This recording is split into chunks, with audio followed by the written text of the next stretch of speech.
Bonjour bien-aimés, bonjour à tous, bonjour à toutes. Tout dépend de l'heure à laquelle vous allez nous suivre au travers de notre émission Un mot pour ta vie. Cette semaine, nous sommes en train de parler de la restauration. La restauration. Et la restauration avec le meilleur restaurateur, c'est fait d'une manière totale. Waouh! Il ne fait pas des choses à moitié. Lorsqu'il vient restaurer la vie d'une personne, il le fait d'une manière totale. C'est-à-dire, nous sommes tripartites. Hein, n'oubliez pas, dans un homme, on trouve le corps, l'âme et l'esprit. Et la restauration s'est fait dans ces trois options. Éternel Dieu des armées, nous te glorifions, nous te rendons infiniment gloire pour ces privilèges que tu nous accordes, Père de gloire, d'associer tous les mots avec la puissance et la lumière de ta parole.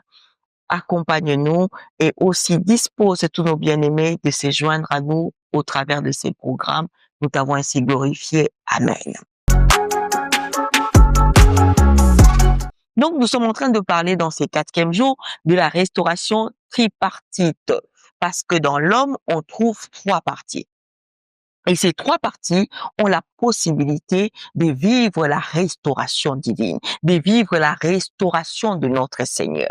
Alors, allons-y lire. Nous sommes dans le livre de 1 Thessaloniciens, chapitre 5, au verset 23.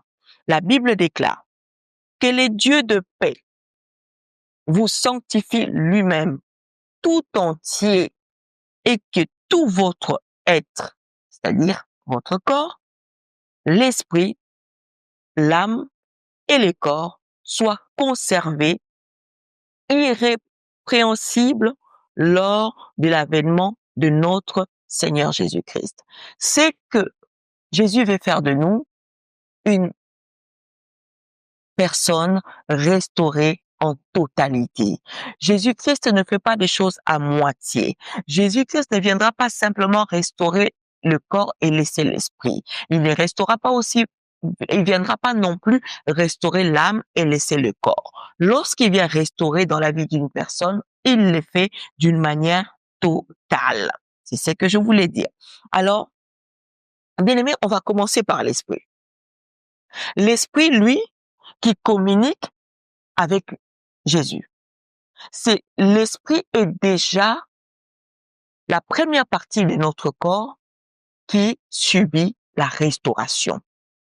Bien-aimé, avant de connaître, d'ailleurs, je lance encore une invitation pour toi qui n'as pas encore laissé la place au restaurateur de franchir ta vie au travers de cette émission, au travers de ces moments. Je t'invite à donner ta vie à Christ. Il est le restaurateur le plus excellent. Il est le restaurateur que tu as besoin, afin que ta vie puisse connaître les changements. Alors, lorsqu'il vient dans la vie d'une personne, il commence d'abord par restaurer l'esprit. Parce que l'esprit rentre en communication, en communion avec lui. Il commence, en premier lieu, par l'esprit. L'esprit est restauré avant toute chose. Parce que l'esprit s'associe avec lui. L'esprit communique avec lui. La Bible nous montre qu'en réalité, en l'homme, c'est son esprit. C'est l'esprit qui communique avec la puissance du Saint-Esprit pour pouvoir réanimer notre esprit. Quand on vient, notre esprit, hors du Christ, a autre chose, n'a pas la présence de Jésus, n'a pas la puissance de Jésus, n'a la communion avec Jésus. Nous venons de la manière dont nous sommes. Et c'est ce qu'il veut. Il nous attend de la manière dont nous sommes. Viens auprès de Jésus de la manière dont tu es et il va te restaurer. Il va restaurer ton esprit. Ne te pose pas la question. Il nous accepte de la manière que nous sommes. Avec les esprits que tu as, viens. Le restaurateur va réanimer ton esprit. Va permettre à ce que ton esprit se rencontre avec lui. Il va prendre le temps de pouvoir changer, transformer ton esprit. Que ton esprit rentre dans les principes pour collaborer, pour être accompagné, assisté par l'Esprit de Dieu. La Bible nous dit, nous sommes dans Jean chapitre 3 au verset 6, la Bible nous montre que ce qui naît par l'Esprit devient esprit. La manière que ton esprit va naître avec l'Esprit de Dieu par la renaissance qui ramène la nouvelle naissance dans notre vie, fait naître aussi notre esprit d'une nouveauté, qui est l'Esprit de Dieu.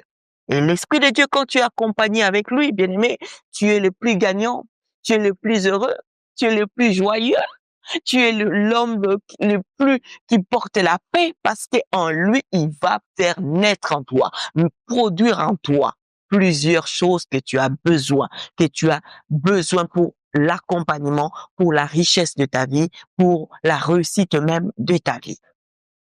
Donc, au travers de la nouvelle naissance, ton esprit va être restauré. Il a la possibilité d'apporter la restauration jusqu'à ce niveau-là. Deuxième partie de notre corps, qui connaît aussi la restauration, c'est notre âme. L'âme, bien aimé, là où est le centre des émotions, là où est le centre de nos pensées, là où est le centre de tout ce que tu cherches à faire, c'est dans l'âme. Et l'âme, nous le savons tous, ou nous ne le savons pas, l'âme se trouve dans le sang. Et la partie de l'âme est la partie où il y a trop de complications. Il y a trop de combats dans la partie quoi? De l'âme. Parce que l'âme est facilement influencée. Est facilement influencée, est beaucoup sollicitée par l'ennemi pour nous détruire. Mais le Seigneur ramène aussi sa force pour pouvoir transformer. Vous savez, une pensée qui est blessée, c'est une pensée qui est troublée. C'est une pensée qui reste dans l'instabilité. Et l'âme connaît beaucoup de blessures lorsque ces blessures ne sont pas réparées, lorsque ces blessures-là n'ont pas reçu une bonne restauration, n'ont pas reçu de bons remèdes pour pouvoir le remettre à son état initial. Bien aimé, c'est une vie qui est perturbée en permanence. Tu remarqueras une telle personne subit beaucoup de perturbations.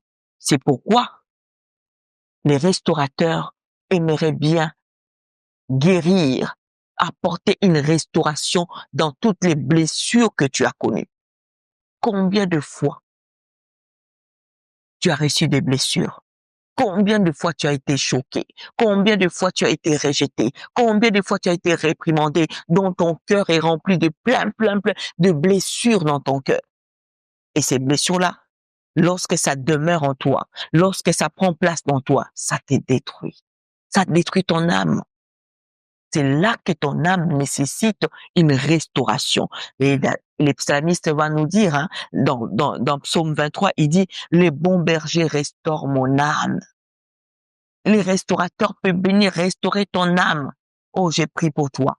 Je décrète pour toi que ton âme soit restaurée, que toutes les blessures qui handicapent aujourd'hui ta vie connaissent la restauration au nom de Jésus-Christ.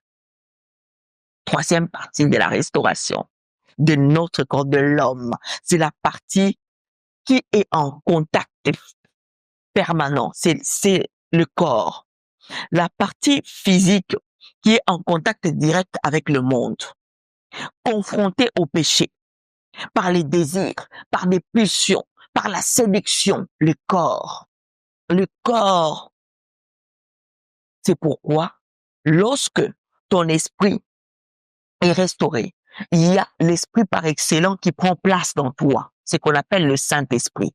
C'est pourquoi la Bible déclare, ne savez-vous pas que votre corps est le temple du Saint-Esprit? Il vient se mettre dans notre corps pour nous aider à vivre la restauration permanente contre toutes ces choses, que ce soit les péchés, que ce soit la séduction, que ce soit tout ce qui peut te détruire. Le Saint-Esprit reste en permanence. Et donc tu verras, lorsque le Saint-Esprit vit en toi, il vient mettre en toi quelque chose que nous avons nécessairement besoin, qu'on appelle la discipline, pour nous accompagner. Gloire à Jésus. Nous sommes arrivés à la fin de notre émission pour aujourd'hui. 10 minutes de vérité biblique pour marcher avec notre Dieu. N'oubliez pas de vous abonner, de partager, de liker et de commenter cette émission. Que le Seigneur restaure encore nos corps, nos âmes et notre esprit.